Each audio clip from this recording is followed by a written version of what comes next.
Hey, it's a crazy world. Another crazy day. It's March 27th, 2022, 2:12 p.m. my time. And God, the world is again just this spinning out of control madness and intersection with everything that I'm trying to tell the world that I have and exist to try to get you to understand that the only person that you should pay attention to, and I know it sounds ridiculous, but is a guy you've never heard of, never seen, doesn't have any sort of celebrity, doesn't have any sort of entree to your attention except for just bringing the truth. And that's why I call this Patrick Lovell Truth Bombs the Con. If you're just tuning into this, please check out our YouTube page. Please like and subscribe. We've reached let me finish that thought at Patrick Lovell Truth Bombs the Con on YouTube. And, here on like TikTok and depending on how you're seeing it, I mean, we've reached over 800,000 people with Patrick Lovell hashtag Patrick Lovell, approximately 800,000 people, and over a million, more importantly, on hashtag The Con. The Con is a television series that I'm the producer of. It took me many, many years with some incredible people that were my partners to put together this mammoth truth that I'm going to try to kind of sort out for you once again. But in a very abbreviated manner, because I'm going to try to check off some important boxes. But in the meantime, you can check out The Con at www.thecon.tv. It's available on Apple TV, has been on Amazon Prime. It's going to be back on Amazon Prime. I think we had some technical difficulties last week. We've been notified people out there, that it's not working, but it should be working this week. It's also available on Vimeo as well as the Microsoft platform. But it's also available for free. If you go to the library and you get a library card, you can download a program called Hoopla, and that's free. So the rest of it's like $2 an episode, or you can get it free if you choose to watch it. But the reason you want to watch it, and the reason it's not on Netflix or HBO, is because the machines that we reveal in our epic work, that is the story of everything, basically have insane influence of those networks. They provide their debt financing for their films, their productions, and the way it works, and that's part and parcel to what I'm trying to reveal to you. Because the Wall Street financialization machine that is tethered to the Federal Reserve has overcome the United States' institutions of what we all think is government of, by, and for the people, and replace it with a government of, by, and for what a lot of people say the corporations, but I'm going to say a illegal crime syndicate, okay? And that's not hyperbole. So interestingly enough, it's Sunday, the night of the Academy Awards, and tonight, one of the films that's nominated, and it's nominated for 4 Academy Awards, and I can't remember all the categories, but one of which is Best Adapted Screenplay, and it was written by Adam Mckay and a guy by the name of David Sirota. David Sirota has another platform. It's called The Lever. It was called The Daily Poster. It's a daily news magazine that kind of reflects inside the Beltway and the power structure of the United States, and he's been after it a long time. He's experienced some similar challenges I have, and in fact, a couple of years ago, and he stated this recently in a couple of newsletters, he thought about quitting a couple of years ago. I mean, this guy was a former speechwriter for Bernie Sanders. He's been within the Beltway for a long time, and he's my age. You can tell by the gray, okay? But he and Adam Mckay is a terrific screenwriter, one of the best comedic writers of our time. He's done incredible work with Will Ferrell and many, many other huge A-list actors. But, of course, if you don't recognize the name, you'll recognize some of his films. He did, for example, Talladega Nights. He did Anchorman. He did, all of those types of like shtick comedies. But at the same time, he did Moneyball, which was amazing. And then, of course, he did The Big Short. And that's the intersection of where I am. And that's, very important for what I want to lay on you in terms of the relationship between those two. But there's another relationship that David Sirota has with a gentleman who is really probably my greatest inspiration when it comes to documentary film. His name is Alex Gibney. And if you happen to like documentary film, well, you certainly obviously know who Alex Gibney is. Alex Gibney's done amazing work from, Scientology to, more recently, the opioid madness and the Sackler family. But before that, I mean, he did, Elizabeth Holmes. He's on HBO. He's got a show on Netflix called Dirty Money. And he's been in the trenches for financial fraud for a long time, as well as corporate fraud with Volkswagen and so many other things. And he came up, I think the first time I ever came across Alex Gibney was back when I was a guy who pulled together all sorts of Sundance Film Festival programming. And he had a film called Enron, The Smartest Guys in the Room, which is kind of a precursor to everything. So look, the entirety of Mr. Gibney's work is pretty much a panoply of this insane collusion of fraud within, political power and financial power. Something I'm very interested in as well, as you would well imagine if you've seen The Con. And so I'm a face and a name that isn't anywhere near the credibility, or I should say the celebrity. I don't know if that's the right way to describe those guys, but like for example, David Soto, I think has 300,000 followers on Twitter, and I've got like 500, right? But I've got close to 800,000 on hashtag Patrick Lovell and over 1 million on hashtag The Con on TikTok, and that all happened in less than a month because I decided to start truth bombing The Con, because nobody's going to tell you this story. And the reason I bring up these guys in context to tonight's Academy Awards is because, look, Sirota and Mckay pulled off a brilliant film called Don't Look Up. And I've seen the film now probably over 20 times, and I'm just incredibly enthralled with all of the characters in that film. I love Jonah Hill. My God, his performance was amazing. Meryl Streep, are you kidding me? But really, a lot of people, and where my convergence is Dr. Mendy, who was played by Leonardo DiCaprio, and then, of course, Kate Dibiasky, of which the Comet Dibiasky was named after, and that's played by none other than Jennifer Lawrence. Jennifer Lawrence, really an incredible heroine. I mean, she's all against corruption like I am. She's part of an organization, a spokesperson, I would say. She'll lend her celebrity to that, called Represent Us, trying to get money out of politics. She's been involved with that for many years. And, I hope tonight when the awards happen that both Sirota and Mckay, hopefully give some incredibly introspective and powerfully profound speeches, not just thanking the filmmakers and everything that came together, but what the satire is all about. Obviously, Don't Look Up is satire based on the challenge of the insanity that we're all dealing with both power, media, all of the intersection of that, but ultimately that, we can't fix big problems anymore. And, their satire being, of course, climate change being an extension of everything that I'm actually explaining to you.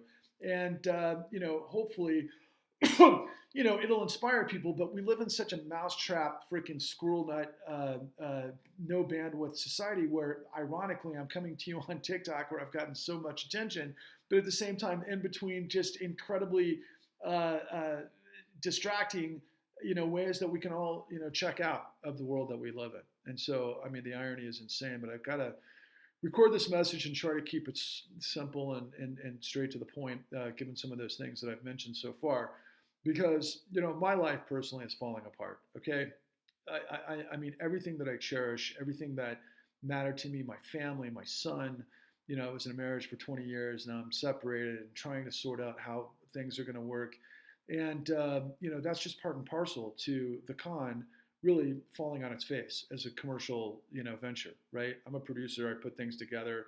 The hope was to land on Netflix or HBO, and because it was up to the level of their productions, but lo and behold, I underestimated the power of corruption. I mean, look, do I know what I'm about to say is something I have, evidence of? No, it's all anecdotal, and it's just kind of read between the lines. But ultimately, a lot of the power players at Netflix, the gatekeepers as we call them, they passed on The Con. And, incidentally, Netflix and HBO both are part and parcel, and they they're dependent on debt financing and in the trade, being traded on the floor of the stocks exchanges and so forth by the institutions that we expose for being involved with the largest criminal conspiracy and cover-up in history. So, do the gatekeepers know firsthand that, for example, the CEOs of BlackRock or Chase or Goldman Sachs might be somewhat insulted in, like, let's say their 401ks and their retirement and everything that they've battled for to become executives might be somewhat compromised if they choose to let us tell the truth on those platforms? I don't have evidence of that. I just have, a sixth sense. And so in that analysis, I'm literally Kate Dibiasky, okay? Except my comment is corruption. And so I'm battling against the media machine that most of you know out there, thanks to Donald Trump, that it's fake media. Okay, but why is it fake media? I've got a lot of those answers, and I want to try to introduce a couple of those to you as well.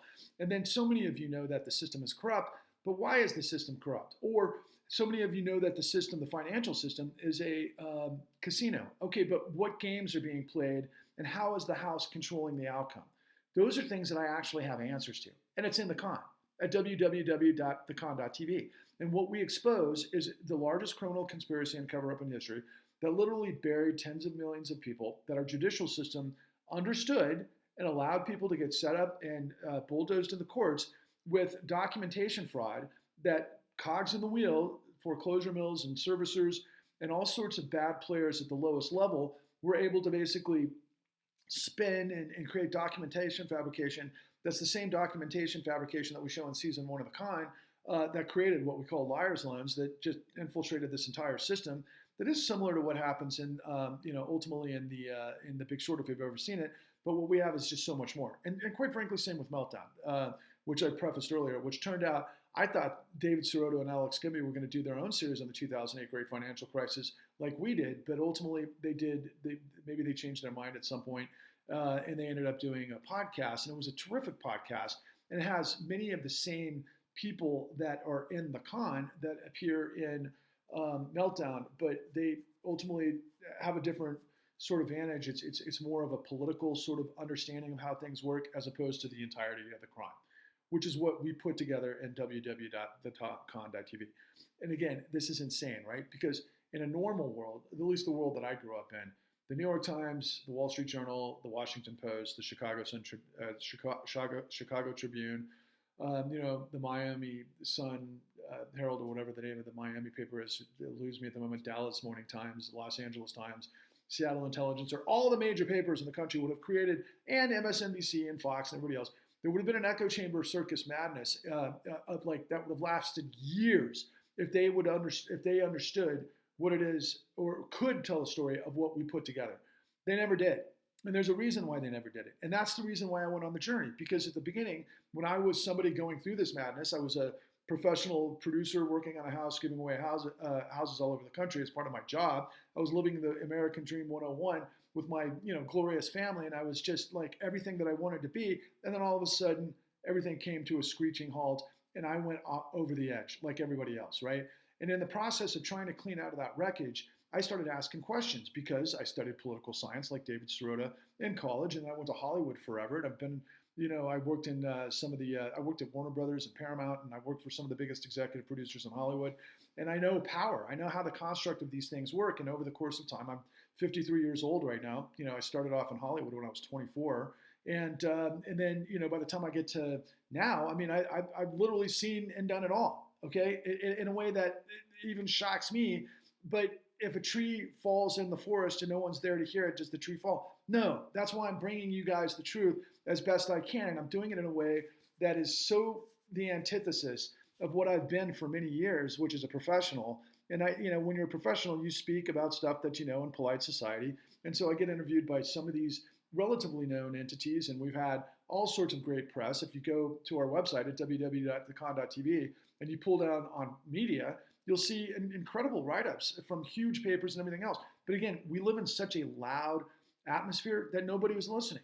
And so my partner, the executive producer of the program, our program, decided to pull out about 1.5 years ago. He's like, look, man, nobody's going to pay attention to anything. Nobody really cares about the truth. This is a lost cause. I can't go any further than I already have.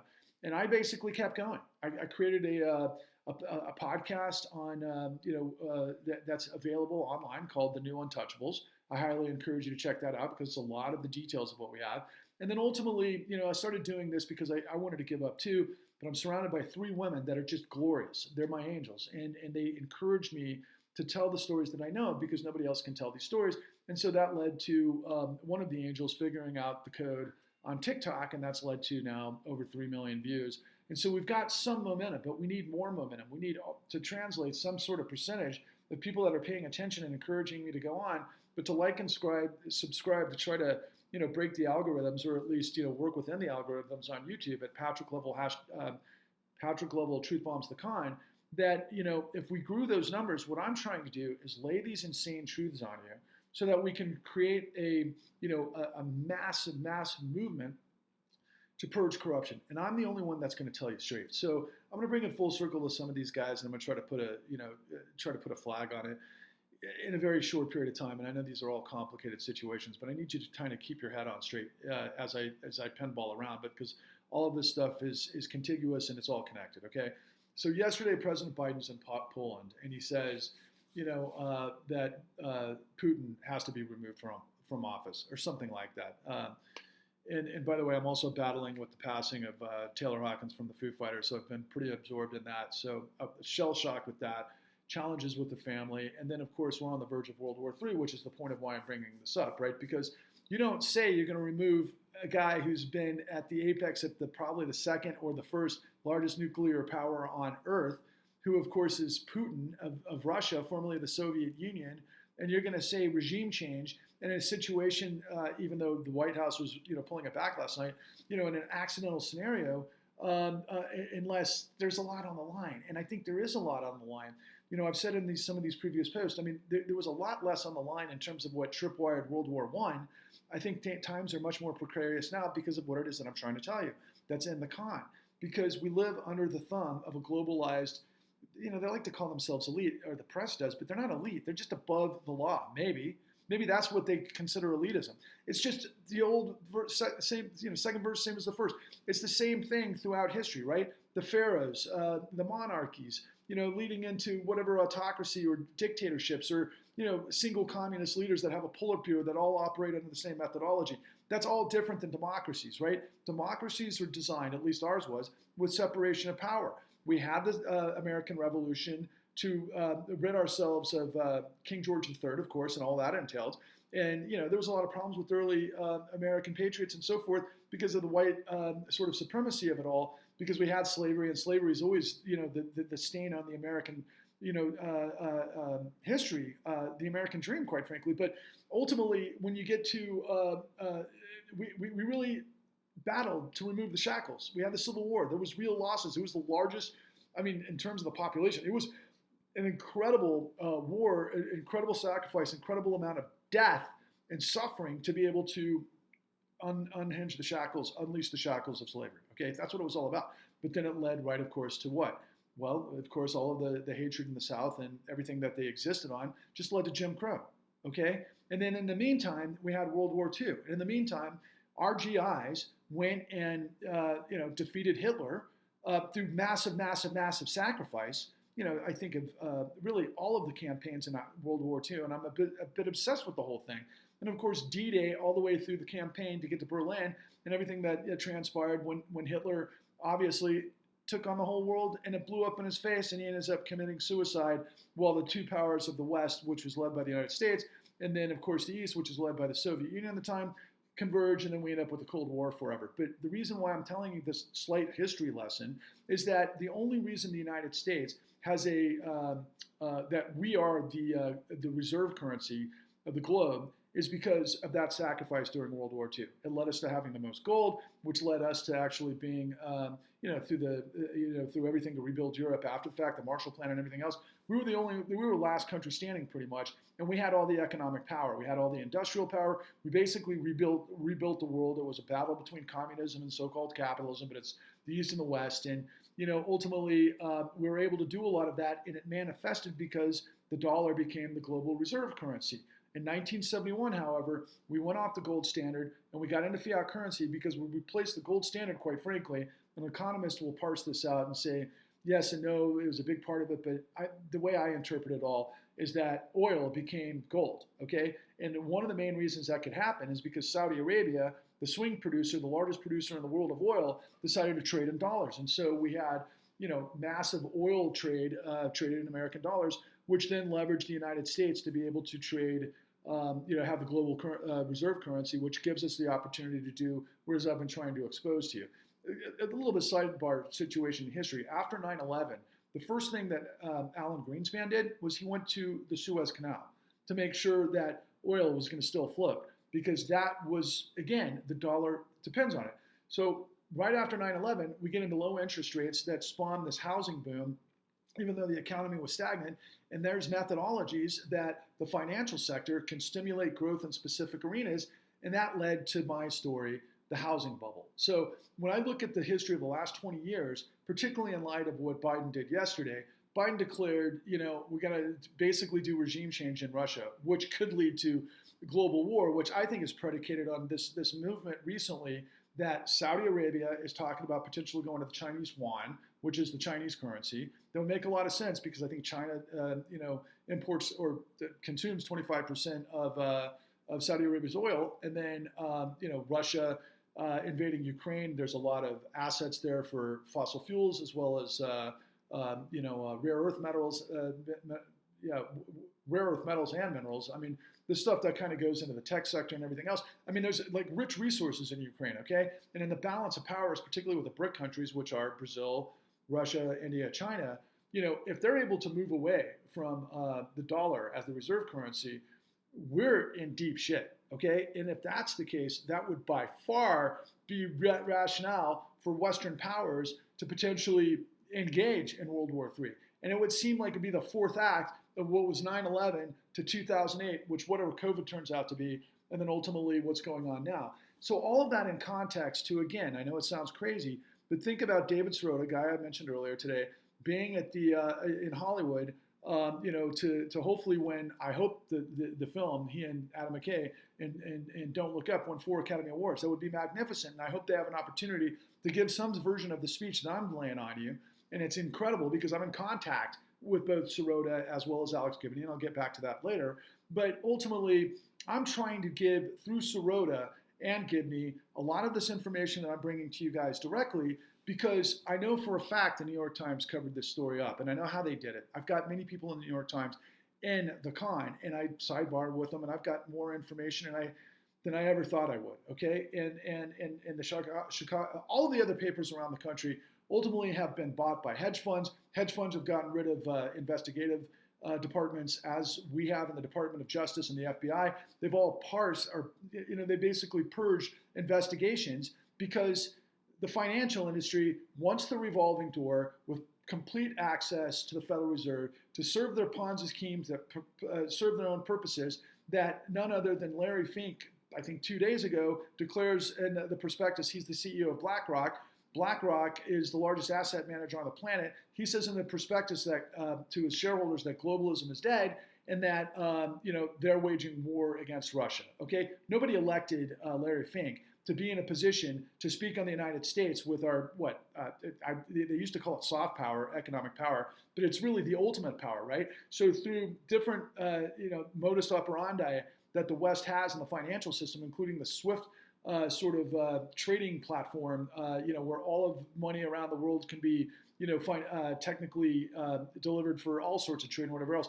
That because we have influence on SWIFT, that we could freeze Russian assets and create that type of warfare, economic warfare against Russia, which could really hurt them. But apparently, from what I've heard recently, that Putin can maneuver in ways that are pretty damn clever, which I would only expect. But I think it's in service to this bigger question about the U.S. dollar as the reserve currency that I think that they're leveraging. But the one thing that I think could also save us from that madness is that there's so much corruption in China, in India, in Russia, in Brazil, and of course Saudi Arabia that I don't know if they could ever really be confluent enough to really challenge us as a triumphant, so to speak, right? I just think that it's just all a goddamn disaster. And it all percolates, or I should say, transcends on all of us because of this global oligarchy and these trillionaires and billionaires, multinational corporations, and everything else that have complete control based on what Larry Fink was saying. Globalism. Okay, globalism should work if all of the countries of the world participated within the legal framework that benefits humanity, but instead we've just created this insane corruption. And so when Biden says all of these types of things that other people in the press start, interpreting as potentially World War III. My message to you is I think we've been in World War III since 2001. I mean, when you add up 9/11 and 2008 and COVID and whatever now is, it's been World War III by a system that we can't see, right? It's the hierarchy that pisses on our head, telling us rain, and they've set us all up. This isn't hocus pocus, boogeyman kind of bullshit. That's why I made the con, because nothing made sense. And I pulled and I pulled and I pulled and I pulled and I proved it all. I got the evidence. I know exactly what happens. I mean, this isn't rocket science, and I'm not frickin' Alex Jones. I'm an investigative journalist. I've been doing this stuff forever. I've been a producer over 2 decades. I'm a professional. But I'm coming to you because nobody was listening in mainstream and they tried to box us out because everybody's dependent upon the system. Everybody has to deal with finance. If you want to make production for all of these different movies that Netflix does, well, you best be traded on the market and have ebbs and flows of the bottom line to be able to loan against and sell sell to traders. Investors around the world, because that creates the liquidity to be able to create the product that we all consume, and that's why we subscribe to Netflix for $15. And I will just make this one sales perspective. Netflix prevented this truth from being seen, and millions upon millions of people rent from Netflix. If several million of you who have gotten destroyed by the 2008 crisis want to know the truth of everything, and then the rest of you who want to understand how the system works, took $15 away from your monthly payment at Netflix, and you put maybe $10 of it into the Kind, or if you want to see it for free, you can go to a library and get this platform called Hoopla. I would say it'd be money well spent, especially if you were victimized by this. And by the numbers that we know, it's like tens of millions, okay? But now I'm going to try to finish up with this, all right? Because it's a big, ginormous story, and I could go on for a very long time. So, a couple of things that I know that I want to just share with you. Okay, so there was a guy by the name of Mark Pittman who wrote for Bloomberg, and he was just a crack journalist. I think he won like 7 Gerald Loeb Awards. This guy's like one of the best in the business. He passed away in 2009.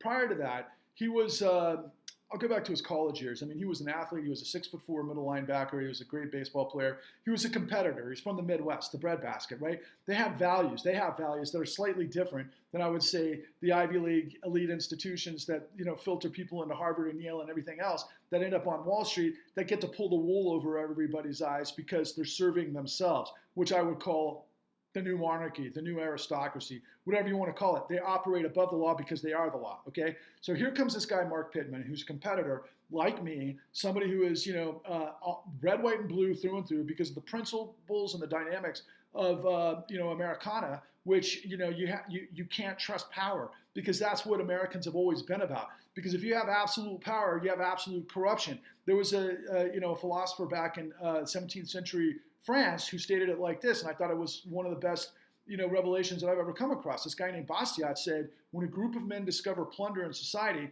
they create a legal code to authorize it and a moral code to glorify it. So it's all smoke and mirrors. It's all synergy. It's corruption because they serve themselves. That's what all of history is, going back to pharaohs and monarchies and oligarchs and dictators and all the rest. That's not democracy, which is supposed to be separation of powers, but we don't have separation of powers anymore, okay? Primarily because of what we reveal in the Con. And it's also what's created this madness that I'm talking about. So this guy, Mark Pittman, is this journalist at Bloomberg. He's following this, and he gets wind from a guy who's a hedge fund manager by the name of Josh Rosner. And Josh Rosner is this guy who's the head of one of the biggest hedge funds that interacts, with Fannie Mae, one of the what we call the GSEs. And, that's part and parcel to this hybrid that was able to enable huge buying after the Great Depression of houses so they could get it off the bank's books so they could sell to investors, and that creates liquidity in the marketplace so more of us could buy houses and get loans and all that kind of thing. And it's kind of a hybrid guarantee of the United States government. And ultimately, he went to, he was doing all the research back in like 2002 to 2004-ish, and he goes literally to the New York Fed chair, the guy by the name of Tim Geithner, and says, look, none of this stuff is adding up. We're about to have a huge, colossal train wreck because of the crime that we show in the Con. And Geithner says, I'm talking to the right people because we know more than you do. Well, the only people he could have been talking to that Rosner wasn't talking to would have been former Federal Reserve Chairman Alan Greenspan, who basically sat over everything that took place from way before that. But like I said earlier, for the purposes of this dialogue, from 2001 all the way through to when he split, and I want to call it 2006-ish, 2007, and then he handed off the reins to Ben Bernanke. He got to clean up the mess, and this is why this is important, because Geithner, who was the president of the New York Fed, supposed to regulate and prevent the shit that ended up happening. He didn't. He ended up ignoring warnings, just like Alan Greenspan ignored warnings from people that are in the Con that all of this madness was underway that we show in the Con, that then led to this giant freaking train wreck that destroyed the entire economy. And Greenspan was under a mandate from Congress based on what we called Homeowner Equity Protection Act to prevent what took place. The Federal Reserve is the ultimate cop on the beat in this particular situation, and he was given all of the information by a guy by the name of Ned Gramlich, who was the chair of the Philadelphia Fed, and this was all predicated on all of the evidence of people that I have in the kind that ended up becoming part of the Consumer Financial Protection Bureau and Elizabeth Warren to try to right the wrongs after the fact. But the bottom line is that he was warned of this, but what happened was when the 2008 financial crisis triggered this global economy, we were sold by Congress that there was going to be, and this is a shortcut to everything, but they had to create this TARP program, Troubled Assets Relief, to get liquidity in the markets, to get the bad so-called toxic assets that they themselves created to put on the books of the government, and that was known as, like I just said, TARP. But that put a whole bunch of stuff forward, and that happened right in between the end of the Reagan-Bush administration that got us to Obama. But when Obama came in, he promised change we could believe in, and he put all the people that had created this freaking circus and this train wreck back into positions of power to clean it up. Okay, so both Geithner was warned, Greenspan was completely warned, and this guy Mark Pittman was paying attention to all this stuff because Josh Rosner was telling him that. And I'll tell you, there were other people paying attention. So as you watch the Academy Awards tonight, I want you to think about Adam McKay ended up developing The Big Short off of a book by the same name from incredible Wall Street writer Michael Lewis. And they focused on Michael Burry's hedge fund that bet against the collapsing market because they supposedly did their research. Well, Michael Burry was huge, but Michael Burry was small compared to the guy who actually did the biggest short, which is a guy by the name of John Paulson. John Paulson did his deal with Goldman Sachs, and Goldman Sachs, incidentally, is what gave us Hank Paulson, who was there to clean up this mess, okay? So what happened was Rosner makes it known to Moody's. Moody's is the credit rating agency that you saw a piece of in the Big Short, but ultimately what happened was the credit rating agencies are owned by, at that time, Moody's is owned by, and still is, by none other than Warren Buffett, one of the largest billionaire investors on the planet. And they gave stamps of AAA approval of all of these loans that were going to blow up the world. And they blew up pensions around the world. Okay, so this was all engineered to fail. Okay, and Goldman was deeply in on engineering this, which didn't make it in The Big Short. There was so much more that I have that's in the con. And then it led to this guy named Mark Pittman because he was getting this information. And before I get there, I got to back up just slightly. So Josh Rosner informs a lot of people. Then the Moody's decided to inform the marketplace for people who pay attention, of which investors like Michael Burry, who was showcased in The Big Short, as well as John Paulson were paying attention and put these deals together, okay? They knew the housing market was going to collapse because there was a stopgap from the credit rating agencies that put this stuff together because of what Josh Rosner happened to say. And then ultimately this guy named Mark Pittman was looking into it. Anyway, fast forward, the whole thing blows up. We were sold that they were going to use $700 billion of TARP money to clean up this madness, but instead, the Federal Reserve in a secret back channel way ended up providing $29 trillion of liquidity to all sorts of different sorts of emergency programs known as 13.3 FRA, the Federal Reserve Act 13.3. And that enabled, under exigent circumstances, for the Fed to be able to stop a run. Okay, that was the bazooka.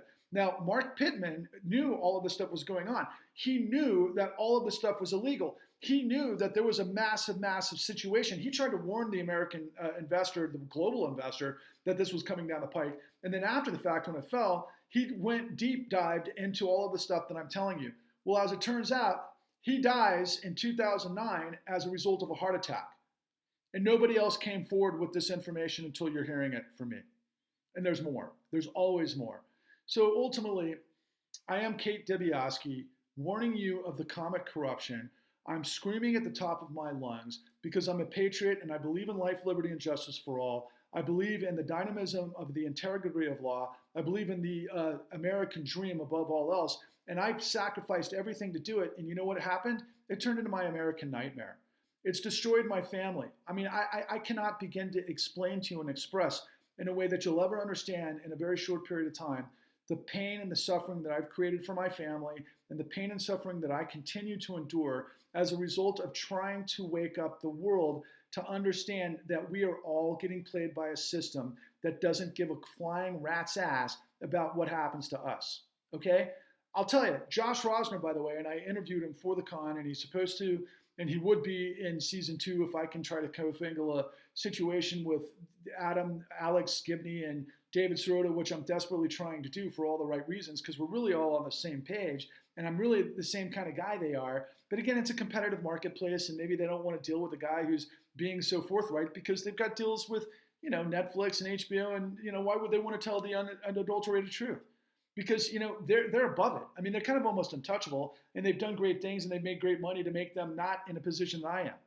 And see, I just hope you guys believe me that everything I am and everything I do and everything I will do forever is real and from the heart and from advantage of just laying it all on the line for all the right reasons. And I'll finish with this one story. After 9/11, I literally went to a Marine recruiter to sign up to go serve, and I chose not to because I said, when do we get a chance to go to Saudi Arabia? And the sergeant was like, I don't know what you're talking about. He had no idea, the involvement of Saudi Arabia. Most of it, by the way, is public now. I just had an instinct, and instead I put all of my knowledge and my resources and my ability, and it was just a whole host of miracles that got me into a position to, one, start to pull the thread, and then to actually execute it. And in the con, you've got the whole truth. I'm telling you right now, you do not have a democracy. You do not live in a world or a country where the law is equal. There is nothing but corruption happening, and we have to end it. And we have to end it in a way, and now that I'm trying to lead you to. We're trying to create hashtag the resurrection, hashtag Exodus, to create, because it's really up to us, the citizen. We've got to create a massive civil rights-like movement to purge corruption, because if we don't, it's like, it's just going to get worse. And, I know I've sacrificed way too much to get here, to quit now, but I don't know how much longer I can go. I don't even know how much longer I'll be here. But the fact that I got this information about Mark Pittman recently, and the fact that he died when he died, who knows if there was suspicious circumstances surrounding it, but it's just awfully strange that the one guy who was willing to try to bring this to the American people ends up dying, and here I am this many years later, literally like 13 years later. 13 freaking years later. That's how much time, effort, and energy that I've sacrificed my entire being for the truth and justice of the United States. I don't want to be the only one. Please don't make me be the only one. I don't want to be a martyr. I want to be a guy that leads a movement to actually reinvigorate the American dream for liberty and justice for all based on the integrity of law. Onwards and upwards, and good luck to Don't Look Up.